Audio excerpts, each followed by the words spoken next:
नमस्कार दोस्तों, अगर आप अपने जीवन में कुछ नया सीखना चाहते हैं तो हमारे इस आदि सागर चैनल को जरूर सब्सक्राइब करें।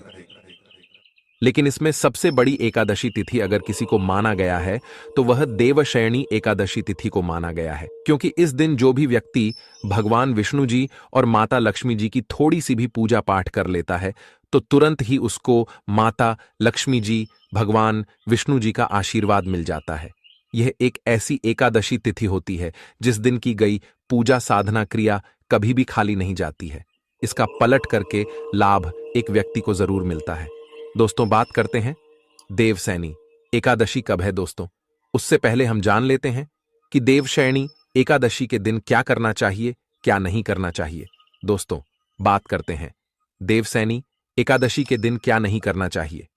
देवशयनी एकादशी के दिन तामसिक भोजन जैसे लहसुन, प्याज, मांस, मदिरा आदि का सेवन नहीं करना चाहिए। मान्यता है कि इस दिन चावल का सेवन करना वर्जित होता है, इसलिए इस दिन चावल का सेवन नहीं करना चाहिए। एकादशी तिथि के दिन तुलसी के पत्ते तोड़ना वर्जित माना जाता है। भूल से भी इस दिन तुलसी के पत्ते नहीं तोड़ने चाहिए। दोस्तों, बात करते हैं देवशयनी एकादशी के दिन क्या करना चाहिए। दोस्तों, देवशयनी एकादशी पर भगवान विष्णु को खीर, पीले फल व पीले रंग की मिठाई का भोग लगाना चाहिए। इस दिन भगवान विष्णु के साथ माता लक्ष्मी की भी विधिवत पूजा अर्चना करनी चाहिए। दोस्तों, अब बात करते हैं देवशयनी एकादशी कब है मित्रों। देवशयनी एकादशी आषाढ़ माह शुक्ल पक्ष की एकादशी को मनाई जाती है।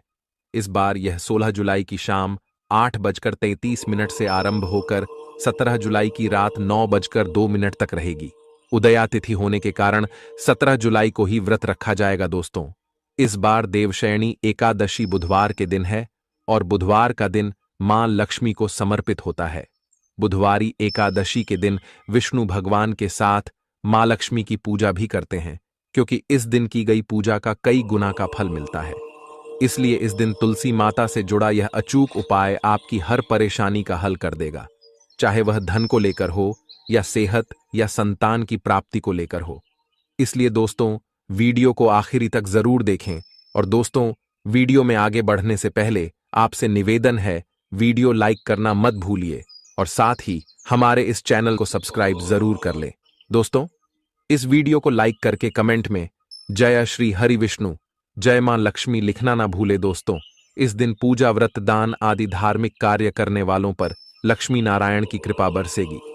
दोस्तों, आषाढ़ मास की शुक्ल पक्ष की एकादशी को देवशयनी एकादशी कहते हैं। इस दिन से चतुर्मास शुरू हो जाता है। देवशयनी एकादशी पर भगवान विष्णु 4 माह को निद्रा में चले जाते हैं। 4 माह तक कोई भी शुभ मांगलिक कार्य नहीं किए जाते। आज की इस वीडियो में हम आपको सरल और प्रभावशाली उपाय बताने वाले हैं।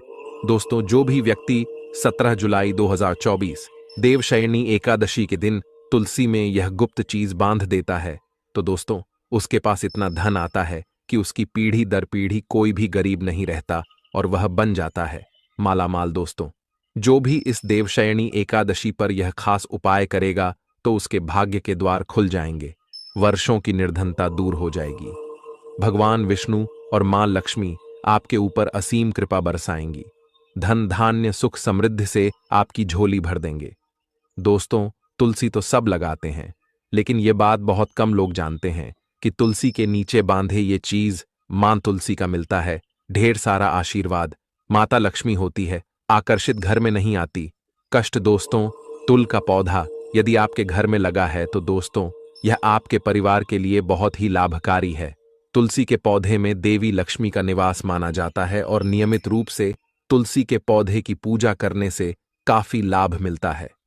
दोस्तों, वेद पुराणों में विस्तार पूर्वक बताया गया है, लेकिन इसी के साथ में क्या आप यह बात जानते हैं कि तुलसी के नीचे यह चीज बांधने पर मिलता है आशीर्वाद और आपको वह सारी खुशियां मिल जाती है जिसके आप हकदार हैं। लेकिन दोस्तों, तुलसी के नीचे यह चीज बांधना भी है जरूरी। दोस्तों, हिंदू धर्म में तुलसी मां को देवी के समान माना जाता है, पूजनीय माना जाता है। भगवान विष्णु की पत्नी वृंदा मानकर देवशयनी एकादशी के दिन तुलसी और शालिग्राम का विवाह करवाने के लिए भी हमारे यहाँ परंपरा चलती है।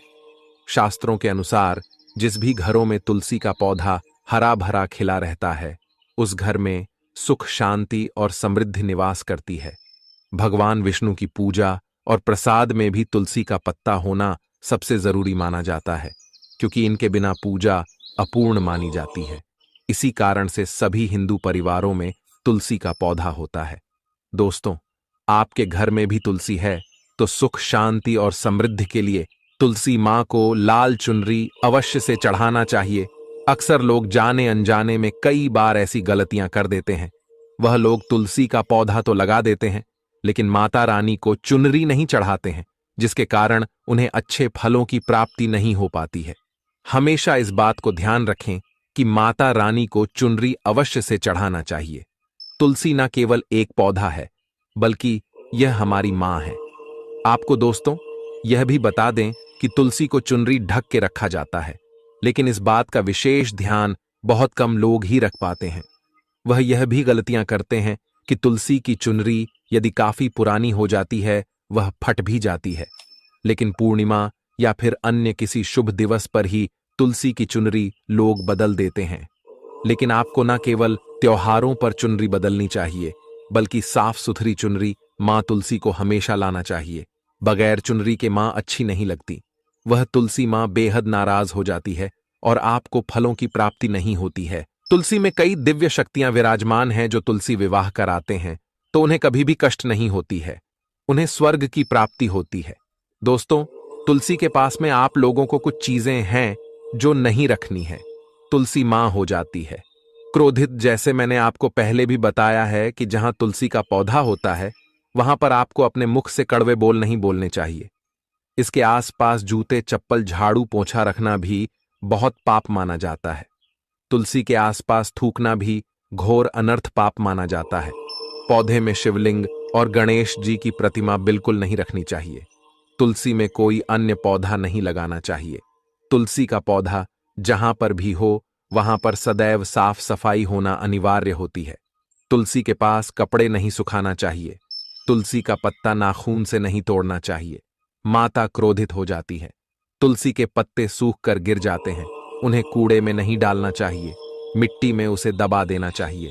तुलसी का पत्र रविवार को नहीं तोड़ना चाहिए और ना ही रविवार की पूजा करनी चाहिए। दोस्तों, तुलसी में सुबह शाम पूजा करना चाहिए और शाम के वक्त दीपक जला देना चाहिए। दोस्तों, कुछ विशेष सावधानियां हैं जो आपको तुलसी को जल देते समय रखनी चाहिए। भूल करके भी तुलसी में ऐसा जल कभी मत चढ़ाना, पूरा घर बर्बाद हो जाता है।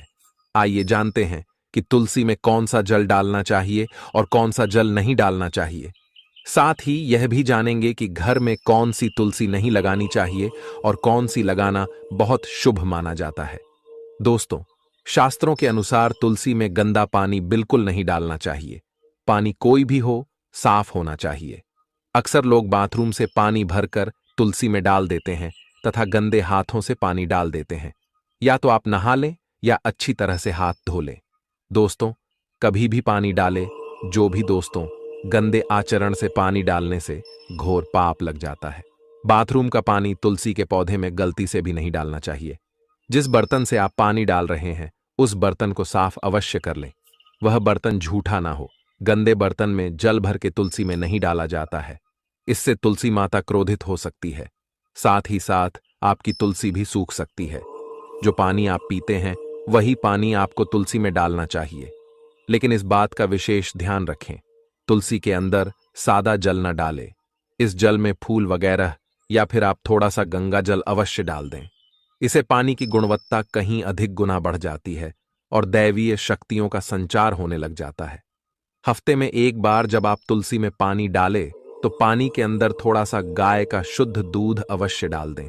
इससे आपकी तुलसी हरी भरी हो जाएगी और तुलसी में दूध डालने से भी बहुत ही इसे शुभ माना गया है। इससे आपके सभी बिगड़े कार्य बनने लगेंगे। तुलसी में गाय का दूध पानी में मिलाकर डालने से घर में खुशियां आती हैं। तुलसी हरी भरी हो जाती है। मासिक धर्म में आपको तुलसी के अंदर पानी नहीं डालना चाहिए। वैसे समय में आप किसी और से पानी डलवा सकते हैं, लेकिन आप ना डालें। ऐसा करने पर तुलसी सूख सकती है। दोस्तों, शास्त्रों के अनुसार जब आप अपने घर में तुलसी लगाएं तो गंदी तुलसी ना लगाएं। सड़ी गंदी मिट्टी नहीं होनी चाहिए, काली मिट्टी नहीं होनी चाहिए, एकदम साफ होनी चाहिए। तुलसी की मिट्टी से कंकड़ पत्थर हटा देना चाहिए। तुलसी की मिट्टी में कचरा नहीं होना चाहिए, इससे आपको पाप लग सकता है। तुलसी की मिट्टी साफ करते रहिए। तुलसी के अंदर शालिग्राम की प्रतिमा ही रखनी चाहिए। शिव जी की मूर्ति, गणेश जी की मूर्ति या फिर किसी भी देवी देवता की मूर्ति तुलसी के अंदर नहीं रखना चाहिए। और दोस्तों,